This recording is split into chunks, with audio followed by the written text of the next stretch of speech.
మీ ఎలాంటి వ్యాపార ప్రకటనలకైనా వెంటనే మా ఛానల్ సంప్రదించండి. అందరికీ నమస్కారం. నేను శిరీష. ఈరోజు మనతో పాటు ఉన్నారు ప్రముఖ ఆధ్యాత్మికవేత్త, జ్యోతిష, వేద పండితులు పవన్ కుమార్ శర్మ గారు. గురుగారితో మాట్లాడదాం. గురుగారు నమస్కారం. శ్రీ మహాగణాధిపతయే నమః. గురుగారు, ఈ నవంబర్ మాసంలో సింహరాశి వారికి ఎలా ఉండబోతుందంటారు? సింహరాశి వారికి అనుకూలమైనటువంటి కాలమే కనబడుతున్నది. శుభవ్యయం కనబడుతున్నది. అంటే ఇంట్లో అనేక శుభకార్యాలు జరుగుతూ ఉండడం, లేదా బంధుమిత్రుల ఇళ్లల్లో శుభకార్యాలు జరుగుతూ ఉండడం వల్ల మనకు కూడా కొద్దిగా దానికి వెళ్ళాలనే ఉత్సాహం, అలాగే దానికి సంబంధించినటువంటి వస్తువులు కొనడంలో ఒక మంచి ఖర్చు చేస్తూ ఉండడం, ఇటువంటి దాన్ని శుభవ్యయం అంటారు. మన ఇంట్లో శుభకార్యాలకు లేదా మన బంధువుల ఇళ్లలో శుభకార్యాలకు ఖర్చు చేయడం వీళ్ళకి బాగా సూచిస్తున్నటువంటి అంశం.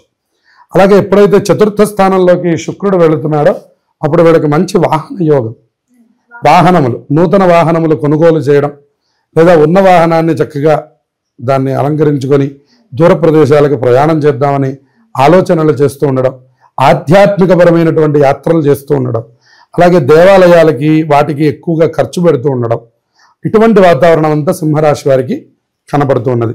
జన్మరాశిలో కేతు ఉండడం వల్ల ఎప్పుడూ ఏదో ఒక చింతనతో ఉండడం, అంటే ఏదో ఒక ఆధ్యాత్మిక చింతన వాళ్ళకి తెలియకుండానే వాళ్ళకి అమ్మో కార్తీక మాసం అనేటటువంటి అభిప్రాయం కలుగుతూ ఉండడం, అలాగే దాంట్లో ఏదో ఒకటి చేయాలనేటటువంటి తాపత్రయం కనపడుతూ ఉంటుంది.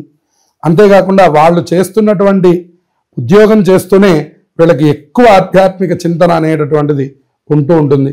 ఒకసారి వాళ్ళు వెనక్కి తిరిగి చూస్తే ఇంతకుముందు నాకు ఇంత ఆధ్యాత్మికం లేదు కదా అని కూడా వాళ్ళకి అనిపిస్తూ ఉంటుంది.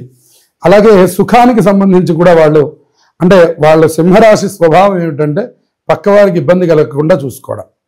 అందులో వాళ్ళు ఏం చేస్తారంటే వాళ్ళకి సుఖంతో పాటు పక్క వాళ్ళకు కూడా తగినటువంటి సుఖాన్ని ఏర్పాటు చేస్తూ ఉండడం, అలాగే దానికి సంబంధించి ఎక్కువగా ఖర్చు చేస్తూ ఉండడం, అలాగే ఇంటి వాతావరణంలో కూడా లగ్జరీకి సంబంధించిన వస్తువులు ఏదైనా కొనుగోలు చేయడం కొత్తగా, ఇటువంటి వాతావరణం అంతా కూడా ఈ రాశి వారికి కనపడుతూ ఉన్నది. ఆరోగ్య విషయంలో కొద్దిగా జాగ్రత్తలు వహించాలి. మానసికమైనటువంటి ముందు ప్రధానంగా మెంటల్ పీస్ దొరకడానికి మీరు ప్రయత్నం చేయాలి. ఆధ్యాత్మిక చింతనలో మీకు అది దొరుకుతున్నప్పటికి కూడాను మీరు మీ చింతనని కొద్దిగా లౌకిక విషయాల మీద కూడా పెట్టాల్సినటువంటి అవసరం ఉంది అనే విషయాన్ని చెప్పాలి. మిగిలిన వాతావరణం అంతా అనుకూలంగా ఉంది. ఆరోగ్యంలో స్వల్ప శ్రద్ధని గనక తీసుకుంటే ద్వితీయార్థంలో, అది కూడా 16వ తారీఖు తర్వాత మన ఆరోగ్య విషయంలో జాగ్రత్తలు తీసుకోవాలి. వీలైనంత వరకు దూర ప్రయాణాలు వదిలిపెట్టడం మంచిది. దూర ప్రయాణాలకు వెళ్లకుండా ఉంటే ఈ రాశి వారికి మంచి జరుగుతుంది. అలాగే కుటుంబ వాతావరణంలో కూడా అనుకూలమైనటువంటి వాతావరణం, ఎవరు ఏది కోరుకుంటే అది ఏర్పాటు చేసే మనస్తత్వం కలిగినటువంటి రాశి వారికి అన్ని శుభ ఫలితాలు కలగబోతుంది. ముఖ్యంగా గురుగారు, విద్యార్థులకు ఎలా ఉండబోతుంది అంటారు? మరి విద్యార్థులకి విద్యకి సంబంధించినటువంటి విషయంలోనే అనేకమైనటువంటి ఖర్చులు చేస్తూ ఉండడం, అలాగే దూర ప్రాంతాలకు కూడా వెళ్ళవలసి రావడం, అంటే వాళ్ళు ఉన్న చోటు నుంచి బాగా దూరంగా రావడం, ఆ కాలేజీలు కానివ్వండి, సీట్స్ కానివ్వండి, వాటికి సంబంధించి కొంచెం దూరంగా రావడం అనేటువంటి అంశాలు కనపడుతున్నాయి. విద్యపరంగా అభివృద్ధిగానే ఉంది.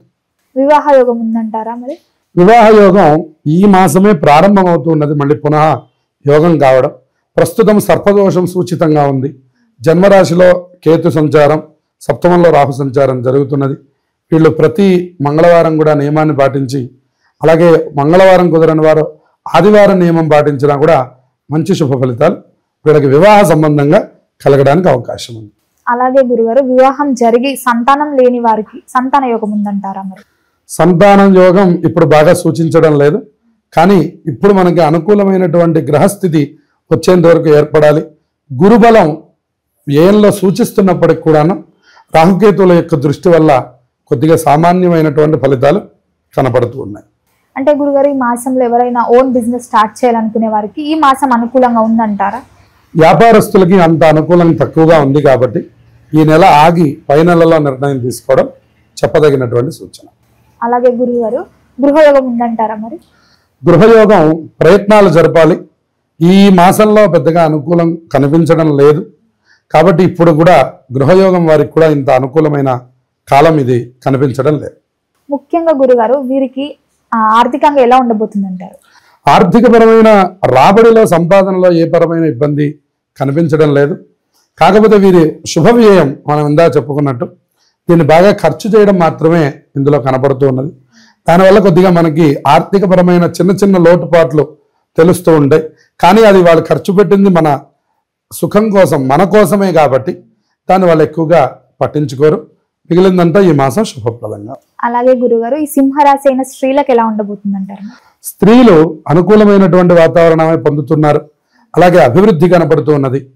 పురుషుల కంటే స్త్రీలకు ఎక్కువగా ఆనందాన్ని కలిగించేటటువంటి మాసం అని చెప్పవచ్చు. ఎందువల్ల అంటే ఆధ్యాత్మిక పరంగా వాళ్ళు చక్కటి అనుకూలాన్ని పొందుతున్నారు. అందరితో కలిసి, బంధుమిత్రులతో అలాగే స్నేహితులతో కలిసి ఆధ్యాత్మిక వాతావరణమైన కాలాన్ని పొందడం వల్ల వాళ్ళకి మానసికంగా మంచి సుఖం ఏర్పడేటటువంటి అవకాశం ఉంది స్త్రీలకి. అంతేకాకుండా ఆరోగ్య విషయంలో కూడా కొంత ద్వితీయార్థంలో 16 తర్వాత కొంత శ్రద్ధ వహిస్తే ఈ మాసాన్ని జయించినట్లే.